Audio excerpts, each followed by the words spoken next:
evening and welcome to Across the Pitch. We're the soccer show for people who think Minnesota United is an insurance company. Now, of course, United is a health insurance company based in Minnesota, and as we will learn later in the show, former United Healthcare CEO William McGuire is actually the owner of Minnesota United Football Club, our team of the month, who we will be talking about all month. And today we have an extra special guest joining us. That would be Minnesota United announcer Callum Williams, who returns for his second appearance on the show. Callum and my brother from down under, Arran will be joining me shortly. My name is Phil Kennedy, and Matt Rovards was unable to join us tonight, but will be back on our next episode. So let's go ahead and welcome Callum and Arran and get started and talk some Minnesota United football. We're here with Callum Williams, the voice of Minnesota United FC, our current team of the month. Cal is joining us tonight to tell us a little bit about the club. You may remember that he chatted with us a bit at the beginning of the season and said that he thought that Minnesota United was a team that could challenge for a playoff spot. Right now, they currently sit at sixth, which the top 7 teams in each conference make the playoffs. So right now, they are hanging on to the playoffs. We're going to talk about that and a little bit about the culture and the history of the club.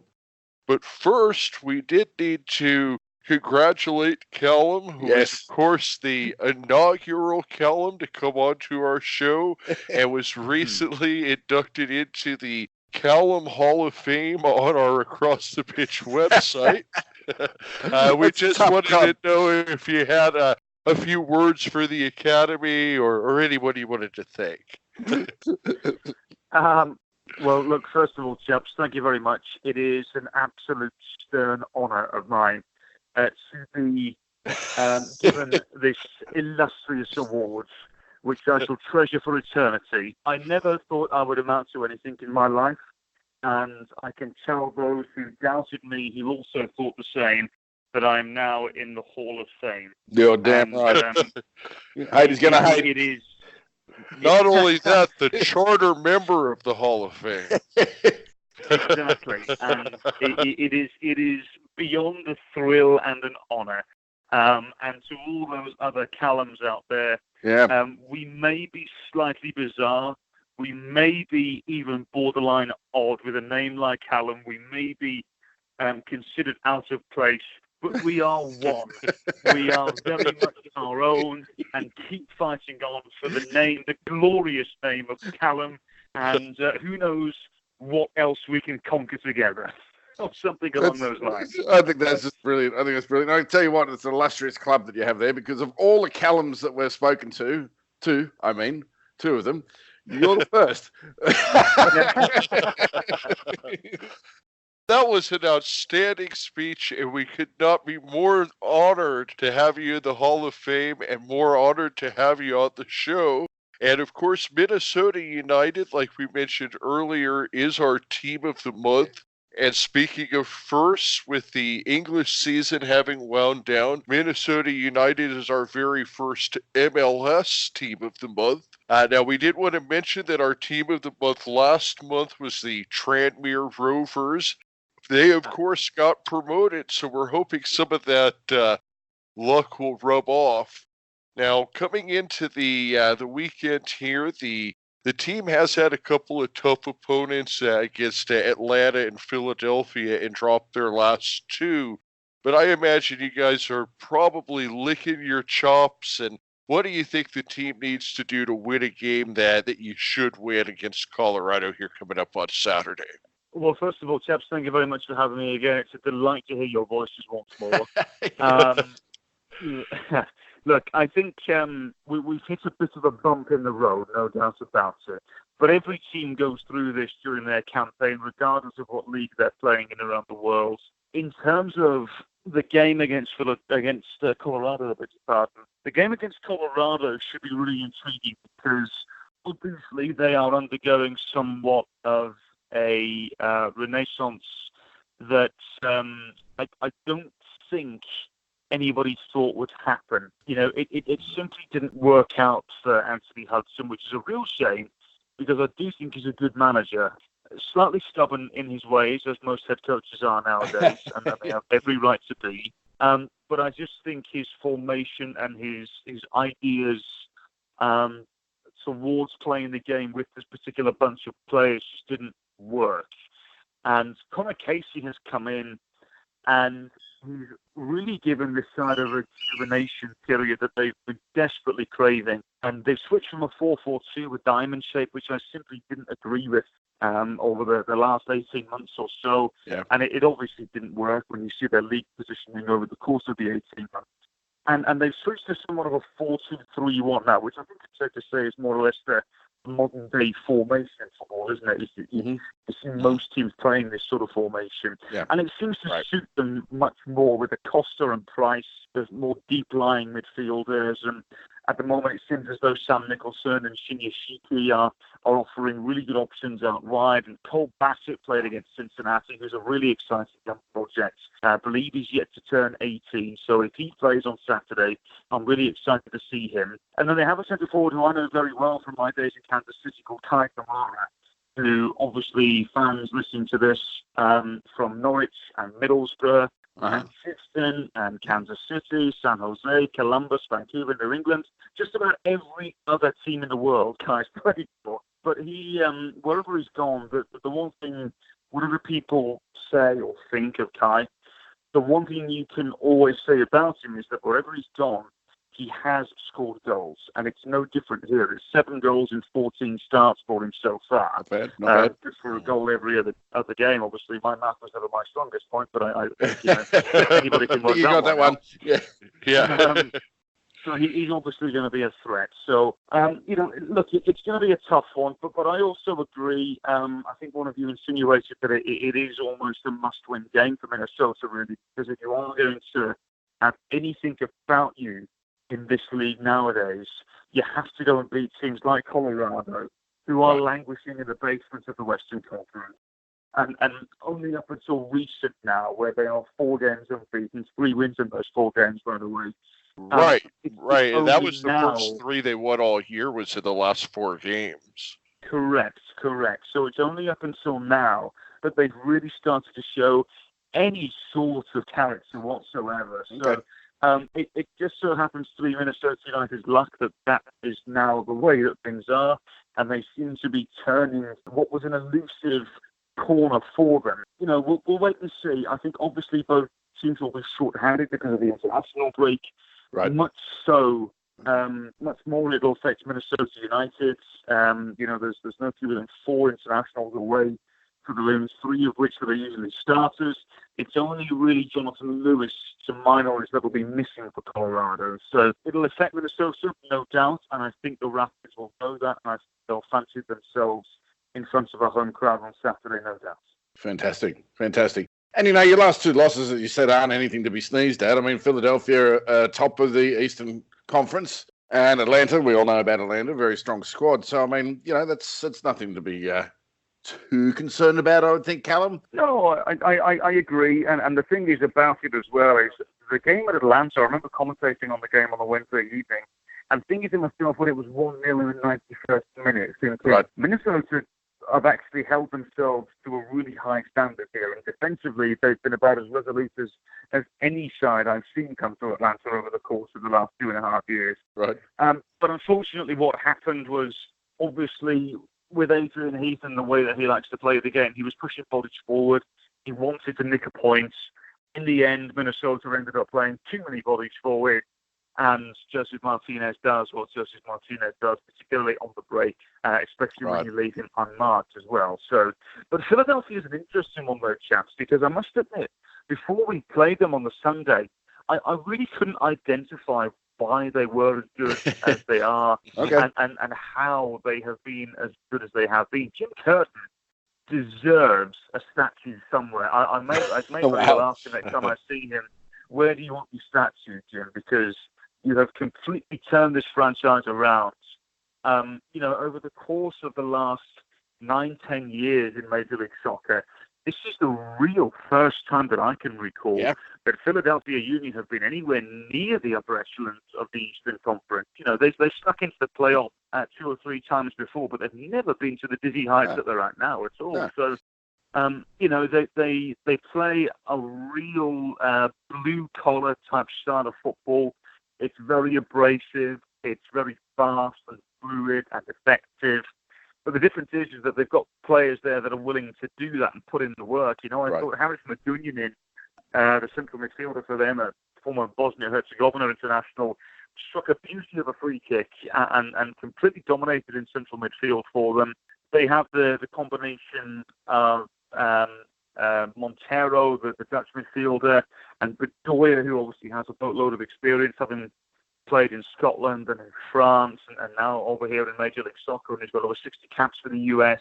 You know, and I think the only thing missing for them really is that they could probably do with and I say this with all due respect, you know, a proper goal-scoring centre forward.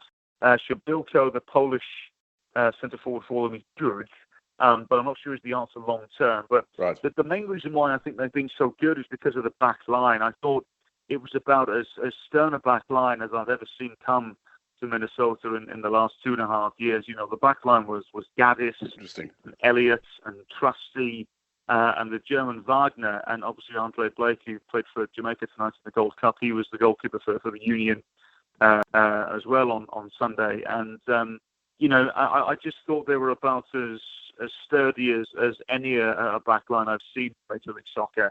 And, you know, a lot of that has to do with the nature of the coaching that Jim Curtin has influenced and introduced over the last couple of years. And, you know, I remember saying on the commentary, I remember saying I think they are the real deal. You know, nobody would have ever have given them a prayer heading into this season. When you look at the big spending Eastern Conference teams around them, when you think of Atlanta and Toronto and New York Red Bulls can ever be in that category with the money they've spent over the last sort of 5 years and whatnot. And, you know, so look, well done to Jim Curtin. He's got his team about as organised as possible, and I really think they'll be in the postseason come the end of the season, no doubt. Very good. Certainly, I certainly think they're the surprise package for my mind this year. I didn't see that one coming. Yeah, I was going to say with the run that Leicester City made in the Premier League a couple of years ago, where nobody really saw it coming, blue collar kind of team, and ended up going the whole distance. Cool. Well, I mean that is a gargantuan shout, isn't it? I mean, Leicester City. Knowledge, I believe there were greater odds for Elvis to be found alive you know, I mean, I don't think we're ever going to see anything like that again. To me, that is still the greatest achievement in any sport around the world. I just don't see that ever happening again. You know, we were treated. I remember commentating on Leicester that season as well. I remember doing a game that they played at the Walker Stadium or Filbert Street, whatever we're calling it these days, and King Power Stadium. Yeah. And I remember doing a game there at home to Arsenal, and Arsenal ripped them apart. I think it was 4-2 or 5-2 in the end, and I thought to myself, right, well, you know, it's been a good run for Leicester. You know, they've obviously given some teams a fright, but here is the reality of the Premier League, and you're not as good as the teams in the top end of the league. And then, lo and behold, they went on an absolutely outrageous run and went on to cause, in my mind, the biggest sports upset in the history of sports, full stop. So I'd say, look, absolutely. I don't think we'll put Philadelphia Union quite in that category just yet. They are 1 point on top with 2 games in hand after 16 games played. That's pretty impressive by itself. They're actually 2 games behind. They haven't played their full quota. Blows my mind. But anyway, more back to Minnesota, if you don't mind. When we spoke to you the first time round, you mentioned that Minnesota won't be top of the table, but looking to challenge for a playoff spot. You're now in 6th. Do you see them staying there at 6? Do you see them moving up at all? Just give us a recap of the season, basically. If we've got 5 or 10 minutes. Look, chaps, I think it's safe to say Minnesota United are about where a lot of people expected them to be. It wouldn't surprise me if this is the sort of realm that they find themselves in come the end of the season. If they end up elevating themselves up to fourth or third, then I think that's a tremendous season. What's been impressive about them so far is that they've maintained this spot in the Western Conference whilst being surrounded by a myriad of illustrious quality.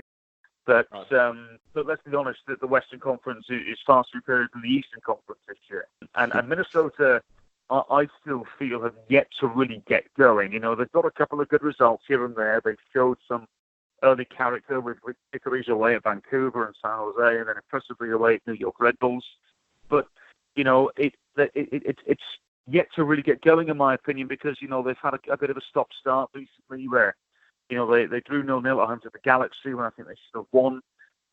They rode their luck against the Sounders, 1-1 at Allianz Field.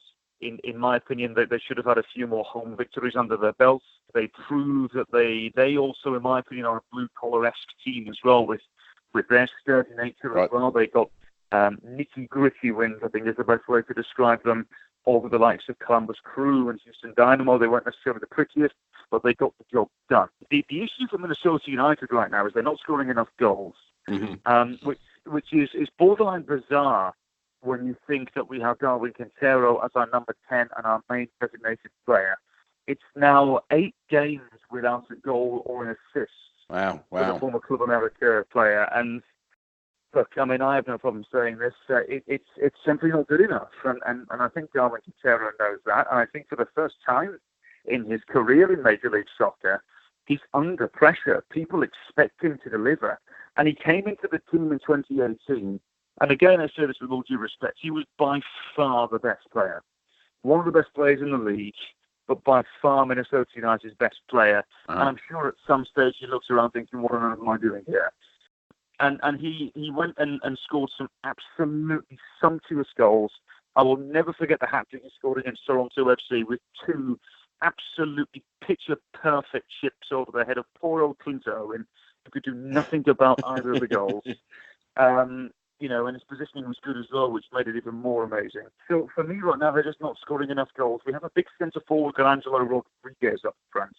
Now, Rodriguez is a big old target man. He's a big old brute, and I think would do quite well in the Championship, actually. But he's not one of these players that's going to score you 20 goals a season. His main role is to obviously provide the secondary assists and feed it into somebody like a Quintero, or perhaps stick it through to an overlapping Finlay or Miguel Ibarra, someone like that, you know, for them to then execute, whether it's a pass or a finish. And you know, it's 8 goals in around about 26 appearances for Rodriguez, which isn't a bad return. Yeah. But unfortunately, Minnesota United just need a bit more. You know, his hold-up play is magnificent. I don't think I've ever seen a centre-forward, particularly in this part of the world, hold up the ball like he does. And, you know, Adrian Heath is a coach who likes to play this 4-2-3-1. He believes in it. He's played it for a long time. I don't think he will ever abandon it, and that's up to him. I think Angelo Rodriguez alongside a young, pacey centre-forward would do wonders. We don't have that young, pacey centre-forward at the moment. I think people would counter-argument that with a description of Abu Danladi, but in my opinion, he's in a wretched run of form, and you know, quite frankly, needs you know, a little bit of a kick up the arse as well. In my opinion, he's not been great. You know, so it's a real conundrum right now for Minnesota, because we've got all the tools. The team just aren't delivering right now from an attacking sense, and you know, Ozzy Alonso has been a godsend to us. This team had liked to holding midfielder for such a long time, and to go into 2018 without an identified holding midfielder was borderline criminal, in my opinion. But Ozzy Alonso has been arguably the best holding midfielder in this league for the last 10 years, and to everybody who thought that he didn't have it left, there was nothing in the tank, I scoff and giggle nowadays, because I think you have no idea, because he still has so much to give, and alongside him we have a Slovakian designated player who's off to the national team for the Nations League over the next couple of weeks, Jan Gregus, who, you know, won the Danish Superliga and the Danish Cup with FC Copenhagen, you know, and you don't play on a team like that without being good. So, you know, and then obviously we've added the steel of Ito Para, who was the 2017 MLS Defender of the Year, and has been very good for us, and they've gone in between Brent Coleman, a local boy here, and Michael Boxall from a Vancouver centre-half. So, look, I mean, I think, as I say, on paper right now, it's a good team. And the one player that's really impressed more than anything has been a right-back, Romain Metanel, who is French by descent. He's a Madagascar international. He's got some ties through family to be eligible to play for that national team. But he's been fabulous. He really has. It's 5 assists in about 14 games for him, and he's been really good defensively. His recovery is really good because he has speed to get up and down as well. So, look, we have a really good roster. You do, but I just think the main thing they're lacking right now is goals. Yeah. Can't argue with that. Yeah, I mean, especially with, like you said, with Quintero hasn't scored in over 2 months now, and he had gotten off to a really hot start, and then, also, like you mentioned, you had Aiko Para was kind of your big splash of the offseason. He's missed some time due to injury. Even with all of that, you're still in playoff position, so I definitely think you guys clearly have some depth of the roster there. Yeah, no doubt. We've got a much thicker roster than what we've had in the past. But I think now we'll see on Saturday against Colorado that actually perhaps the roster isn't as deep as we thought. That's right. As I mentioned, we're going to miss a couple of bodies through various international duties. Romain Metanel, Jan Gregush, Rasmus Schuler will also be gone. It's going to be really intriguing to see how they cope with who else they have to put in there. The one thing which has been really interesting, and it's been perfect timing really, is we have a young lad called Hassani Dotson, who we drafted late. I think he was 31st pick. Okay. In the first round of the draft this last January. Played his collegiate soccer at Oregon State. Uh-huh. We've been very fortunate that he is more than capable of playing at right back. But also what we've learned is in an emergency situation, he can also play at left back as well. Okay. This is a chap who is traditionally... That's pretty handy. Exactly. And this is a chap who is traditionally a central midfielder. So we have a really good, versatile reserve, I think is the best way to describe him, a rookie who I think will probably get a little more game time than expected because he's really impressed. Against Colorado, I'm assuming he will start again because of the limited numbers that Minnesota have. That'll be his 4th consecutive start in Major League Soccer.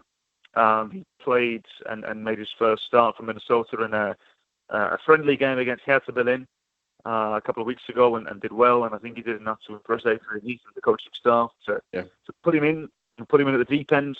And he's done well. He got his first career goal over the weekend against Philadelphia, and he struck it very well. So, look again, like I said, I think right now it is mightily impressive, despite the lack of depth, in my opinion, that we have. No doubt we have much thicker depth than what Minnesota have had over the last 2 years. But when you look at a lot of the other teams towards the top end of the Western Conference, we are by far the thinnest. And it's really impressive, in my opinion, that Minnesota have kept around about that 5th or 6th mark as long as they have with the roster that they have. That's good stuff. So you're saying going into the latter part of the season with players returning and whatnot, that things maybe swing in your favour? Yeah, look, I mean, you always try and ride your luck, don't you, in this league? And I'm intrigued to see how it goes. Saturday against Colorado is going to be a really intriguing game. And look, I mean, I think it's obvious that with the summer transfer window coming up over the next couple of days, I would be stunned if they don't add at least 2 bodies from foreign shores. I know they are looking. I know they have had their scouting staff out, and they have been to various different parts of the world. Interesting. They haven't been to Aston Villa by any chance, have they? Well, if they have, I'll be very, very disappointed, yeah. There's a young Jack Grealish there, potentially looking for a move. Oh, my word. Jack is ours. Nobody can have him. No way. Now, one of the things that you had talked about with us last time, you mentioned your Aston Villa is your team, and they had a big win and a big promotion. So we're just going to give you 5 minutes to talk about how excited you are that Aston Villa is going to be back in the Premiership. Only 5 minutes, chap. So We've got a timer on this one, mate. Look, it's obviously a very exciting time for Aston Villa. I had watched the semi-finals in a local pub here in Minneapolis called Brits Pub. If anybody ever has a chance to visit while they're in Minneapolis, I highly recommend it. It is the soccer bar to go to in these parts. But actually, we were playing Atlanta United on the Wednesday, whilst the Villa game against Derby was going on the Monday. So the wife and I actually took the chance to go down to Atlanta for a couple of days. Just a few days before the game, her sister and husband and a 5-month-old baby, they live in Atlanta, so we said, right, well, we'll go down a few days early and enjoy some family time and enjoy the game before we go to work against Atlanta United. And it was funny because my original plan was to just watch the game at home with the family and, very much enjoy the game in the morning with them. And I saw on Instagram a chap you guys may be aware of. He's a good mate of mine in the industry. The Atlanta United announcer Kevin Egan, who is also an Aston Villa fan, and him and I have become friends because of this, and also because of our Irish connections as well. And he was literally moving up. He had left beIN Sports, and he was on the way moving up to Atlanta. And I had texted him the night before saying, I just saw an Instagram post. It's a shame. I'm sure you've got a million things going on, and I planned to watch the game with family.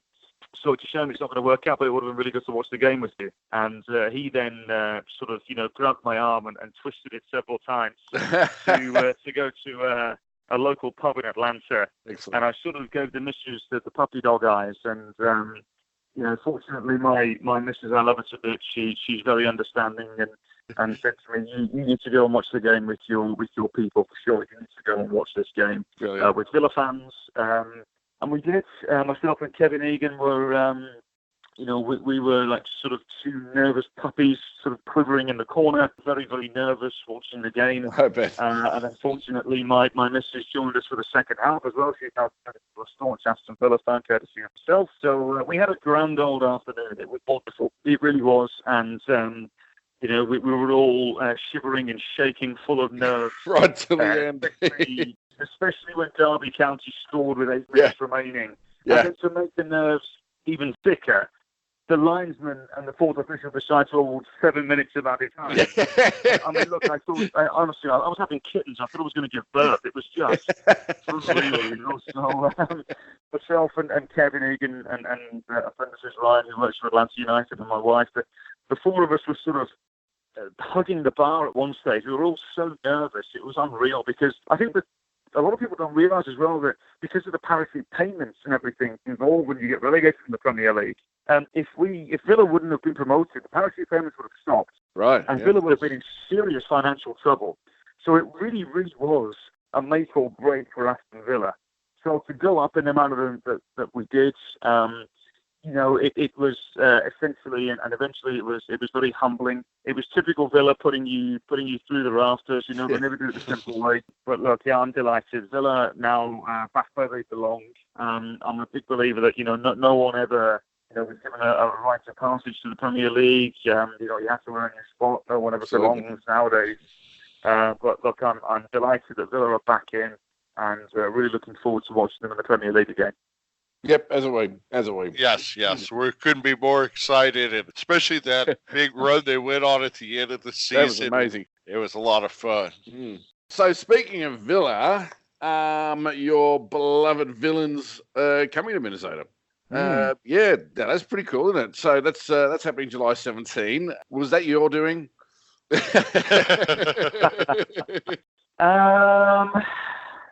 What's the best way to describe this? Yes.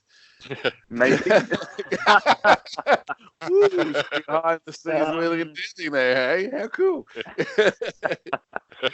No, look, in all seriousness, the only, because I've been asked this question a few times now, the only way I can think that I had any sort of influence was, I remember one of our senior sales directors came up to me and said, we've got a couple of different summer opponents that we think would be good opponents. What do you know about these various teams from Europe and South America? Do we think these teams would be good opponents? And I looked down the list and I saw Aston Villa and I said, them. Yeah, they would be good. My knowledge, that's the only influence I've had. You never know. Might have tipped the balance there. It's look, it's a very exciting time. I had a very difficult time keeping it quiet. It's funny because I have a WhatsApp group with a load of my mates back home in England, and a lot of them are Villa fans, and they at one stage the conversation was, I wonder what Villa were going to do for pre-season. And I had to keep very tight-lipped. That's one of the first step. Yeah, it's going to be great. I'm looking forward to it. It's going to be really nice, actually, chaps, because some of you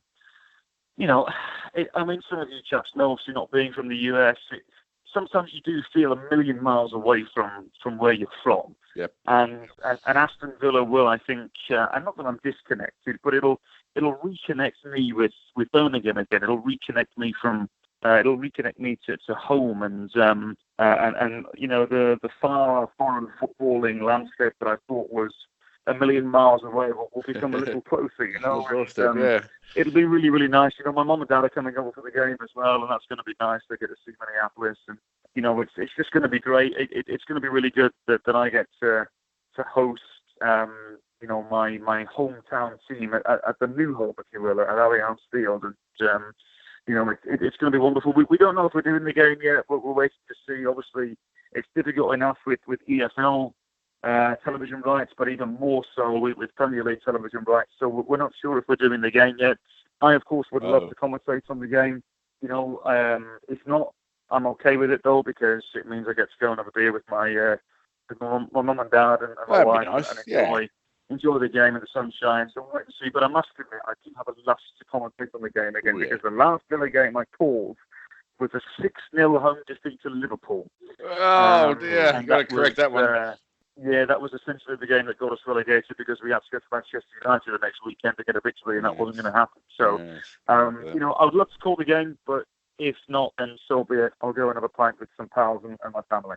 Okay, so just say, for example, you're not calling the game, and I hope you do, actually, because I'd love to hear it. And you're sitting in the ground there, and you come across someone wearing one of those split jerseys, split between Aston Villa and Minnesota. Is that always unacceptable to you, regardless of the teams that you support? The split jerseys are absolutely unacceptable. Oh, and they should be thrown in the fire. It's just. Do you know what? I will give the teeniest, tiniest pass to the split scarf on these occasions, because it's a friendly game and it's an occasion. And the outcome doesn't really matter. But when I see the split scarf for the FA Cup final, the Champions League final, burn them all. Burn them all. You can't do that, So I don't know what I'm going to do, actually, chaps. I would assume I would wear an Aston Villa top. I don't suspect I'll wear a Minnesota United top. I may very well just wear a plain polo and be good with it. So when Aston Villa does come in, they're of course going to be coming to the Allianz Stadium that we have talked about a little bit, and of course you talked about it a lot in the first conversation we had. And then first off, did you make it to opening day without seeing it? I know that was one of the things that you had mentioned. It's unfortunately a resounding no. I imagine it would have been difficult. Unfortunately, one of many duties I have here, other than being the main broadcaster, is I do a lot of emceeing of events and doing interviews and stuff during the week, and unfortunately, a lot of those happened at Allianz Field. So, no, I didn't make it without seeing it. But you know what? And I'm not just saying this just because of who pays the bills. It it seriously was an absolutely unbelievable experience, because the stadium itself is beyond iconic. Yeah. It is a fabulous arena that tends to glisten even when the sun isn't shining on it. Right. The atmosphere is, in my opinion, already, even though we've only had 7 games there, it is already in the top 3 of Major League Soccer. Wow. And Wow. and as the fans, not so much the supporter section and the Wonderwall, but as the fans around the rest of the stadium start to understand the songs a little more, and the casual fans, if you will, start to understand the meaning of the chants at football and stuff like that, it's only going to elevate itself. So for me, it probably is the best stadium in the country right now. And again, I'm not so much paying the bills. I just think, with the facilities inside, we were there today. We had an all-staff meeting there today, and again, just being able to walk around the inner bowels of the stadium. I mean, it's absolutely pristine. It really is.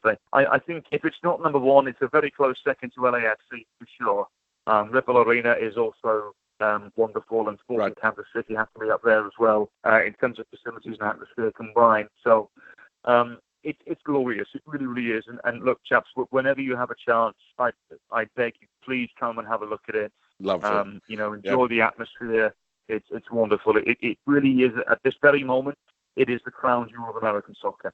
Certainly looked amazing. I made an effort. I made it a point to go and watch the opening game there, and it just looked amazing. It absolutely did. Quite spectacular. I was impressed. The opening game was crazy, for sure. The opening game was pure unbridled carnage. So, yeah. That was a great game to watch. I'm glad I managed to make it. You mentioned just now that Wonderwall, okay, that old Oasis song. I'm not an Oasis fan. I'm more of a Blur fan myself. But anyway. What's your tongue there, mate? Well, I guess it's one of the most known parts of Minnesota United's culture is that song, For some of our listeners that may know about this, what's that all about? Where'd that come from? To my knowledge, and I've heard many a different story, but the most accurate and most consistent story I've heard is that many moons ago, and we're talking in 2009, 10, maybe even 2008, the old assistant manager who turned into the head coach, a chap called Carl Craig, who is a joyful Geordie, I think is the best way to describe him.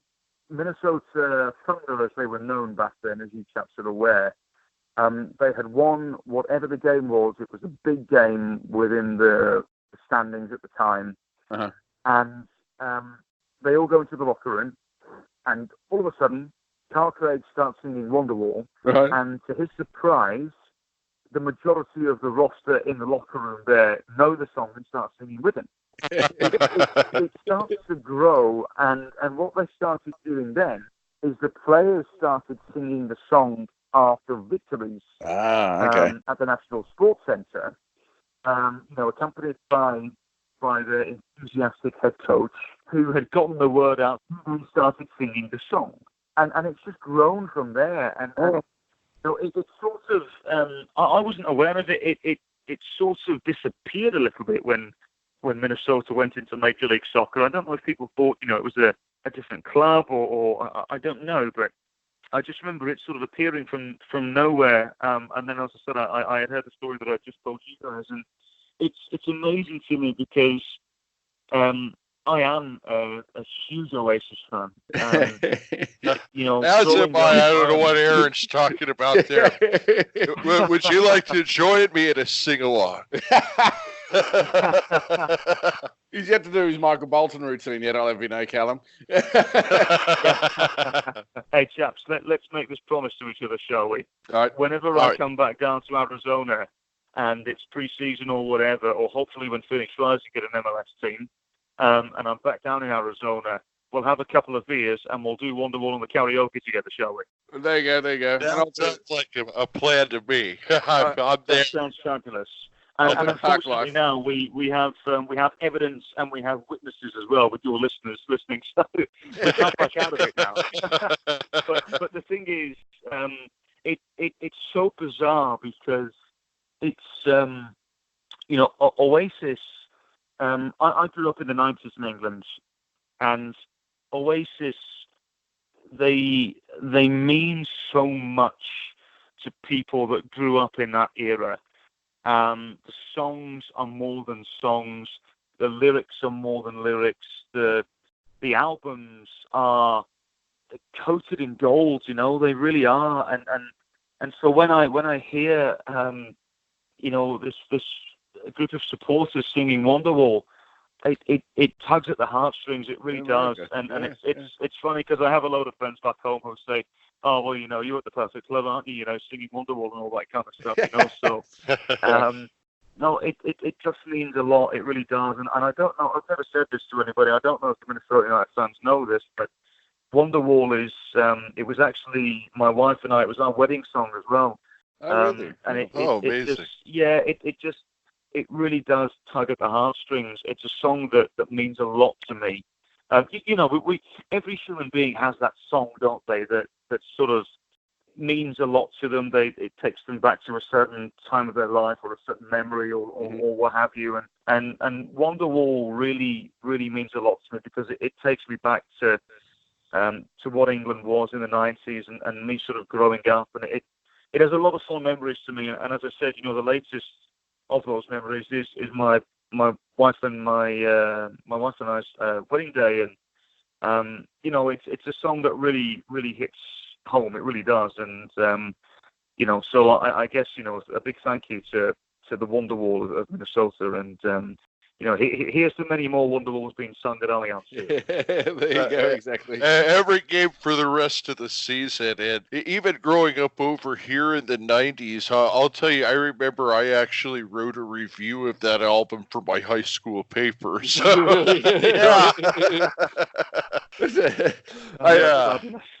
yeah. I'm probably not going to walk down the aisle to Park Life, to be fair, but I do have to have a shout out to.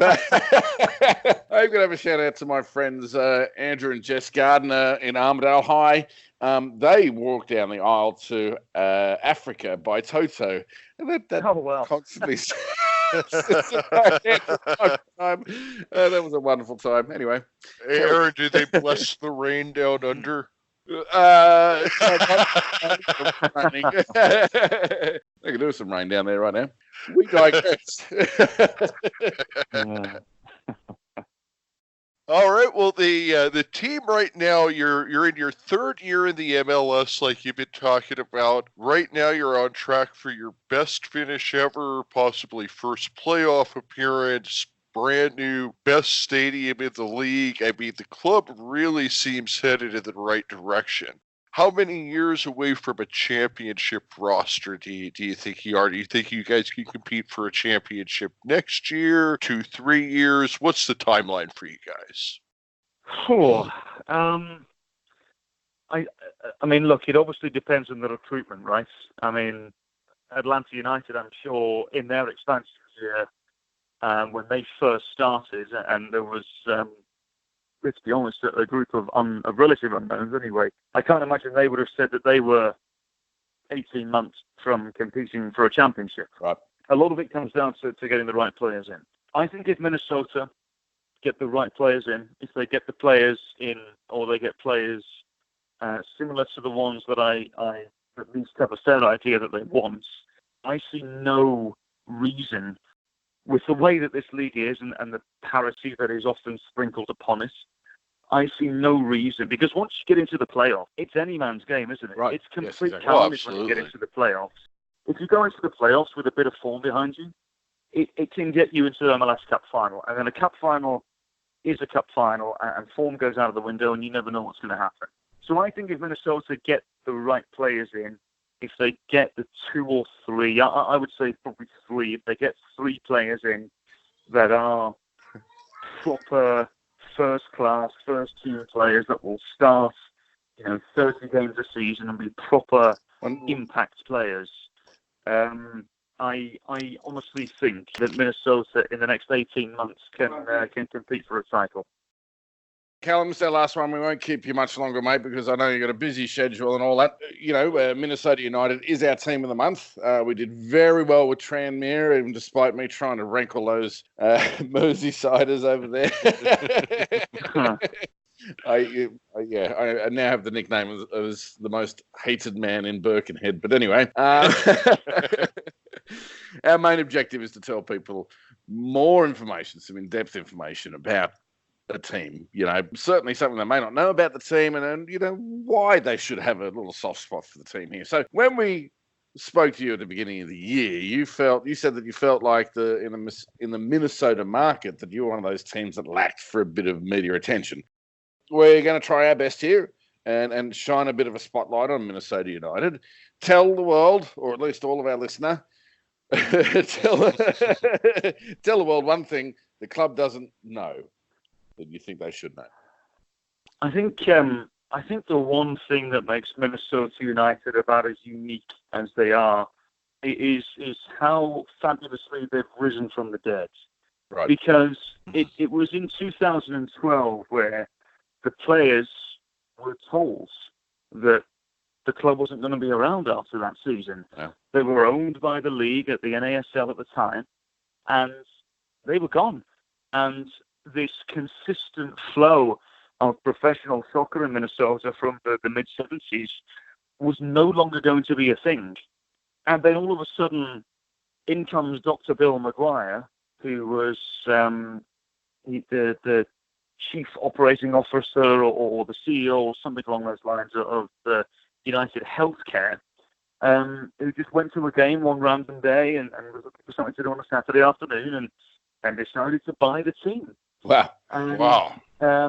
You know, he had insinuated from the very get-go that he believed what soccer could be in this country and what it could possibly be, having done the research on the history of the sport in this particular market, what it could be in the Twin Cities.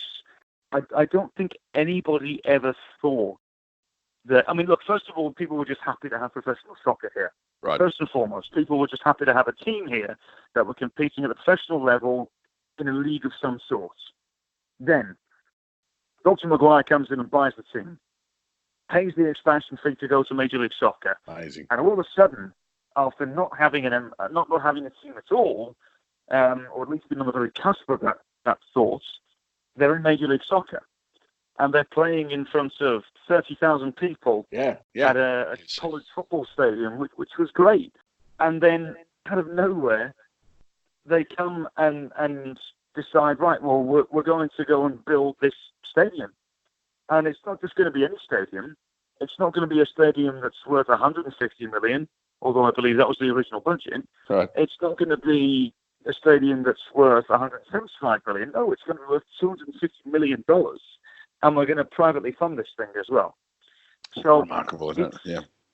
It's completely changed the landscape of football in this part of not only the country but the world. And you know, as I said, chaps, I'm fortunate. I've commentated on the Premier League. I've done games in Germany, and I've commentated on La Liga and the Football League and various other leagues, the Eredivisie as well. And I honestly think that if you were to take somebody who had not watched a game there before at Allianz Field, if you were to take them there and ask them where this is in the world, I don't think they would say the United States of America. And I say that with all due respect. I think they would say, this is in Germany, this is in Holland, right. This might even be in England, or may very well be in Eastern Europe somewhere, at the very least. Sure. Because the atmosphere has become so well accepted and so well known. And it's interesting because the fans here have grown so quickly as well. And there's an abundance of supporters sections, which I won't battle through them because I'll forget someone and upset somebody. But it's so refreshing to see so many people supporting this sport and this team. Yeah. And they take influence from everywhere. I was chatting to one of the leaders of one of the supporters sections a few weeks ago, and he said he was over at a game at Sydney FC a couple of years ago. Oh yeah, okay. And took inspiration from what their fans do, So again, it continues to be the world's game. Right. It always will be the world's game. And it's so fabulous that the world's game has finally landed in Minnesota and playing amongst such salubrious scenes. It's a wonderful time to be involved in football in Minnesota. Absolutely. And as I've said to you guys on several occasions, it's just simply a fabulous time to be involved in soccer in the United States. Isn't it? I agree. It's fascinating to watch the rising profile of football, not only in Minnesota, but across the nation. You're right. Thank you, Phil. That was one for me. and yeah, absolutely. And at the beginning of the season, after we had talked to you, I know that we had kind of mentioned that as Phoenix Rising fans, we didn't really have an MLS team. And I personally have been following the Loons this year, and I have really enjoyed supporting the team. And I really want to see you guys make a deep run at the playoffs. And of course, really enjoy getting to hear you on ESPN Plus calling the games. Absolutely. Thank you very much. I appreciate that. Been great having you on the show again. Yes, thank you so much for coming on, and maybe we'll check in with you again here at the end of the season and talk about a playoff run with you. Chaps, it would be my pleasure. You have my number. Let me know when you want to chat. I'll come on anytime. All right, will do. Thank you so much. Appreciate it. Thank you. We're looking forward to singing that Wonderwall with you when you come to town next. Oh, yes. Let's do it. I'm looking forward to it. Also, as long as I can buy the first round. Oh, yeah. Oh, you're totally on. When are you coming over? As long as I get the next one. Talk with you soon. Thank you again. Cheers, Up the Loons. Up the Loons. Bye-bye. Bye.